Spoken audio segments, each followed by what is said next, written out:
Alright, well, we have the Elizabeth, New Jersey police here telling everyone that they are just using drones to save lives and not to be Big Brother. Well, they're using these drones to shout commands to the citizens, commands that are ridiculous and a massive overreaction. It's basically state-sanctioned Karenhood, I guess. But regardless, despite what the Elizabeth police have said here, this is extraordinarily Big Brother-ish. It's actually extremely creepy and unnerving because this is absolutely not the only police department utilizing drones to command citizens to behave. It's weird, I don't like it, and I'm glad to see many other people not liking it either and giving the police a great deal of pushback on this.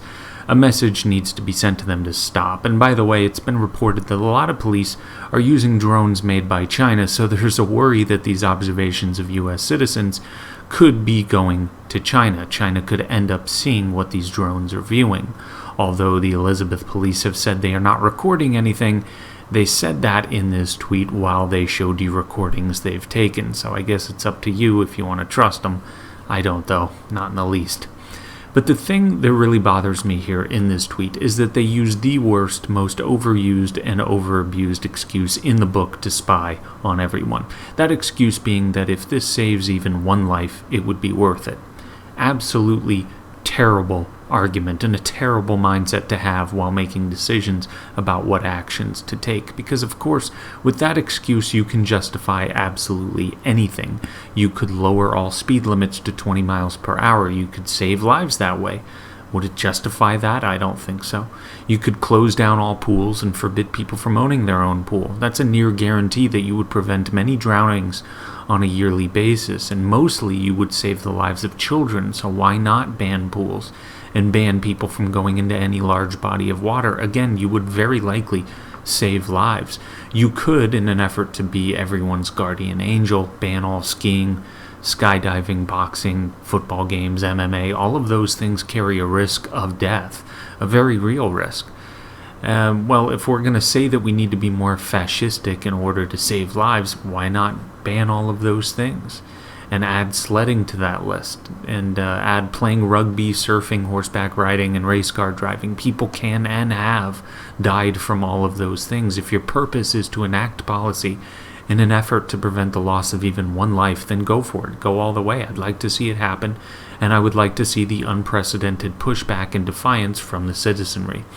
And also, I'm kind of surprised no policymakers are talking about banning alcohol if we're so concerned with preventing even one life from being lost. It wouldn't work, banning alcohol, but tens of thousands of people die from alcohol every year.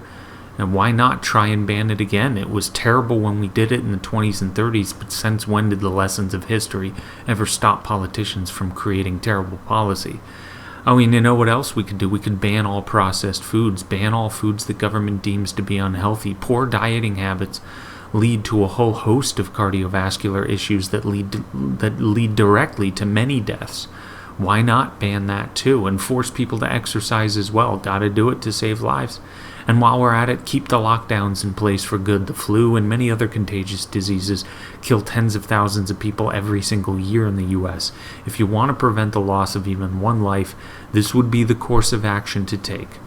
But of course, you can't take that course of action because thankfully it seems people have woken up to the fact that the U.S. government is in no way immune to becoming more authoritarian, and slowly people are getting more and more fed up with it, and I enjoy seeing that.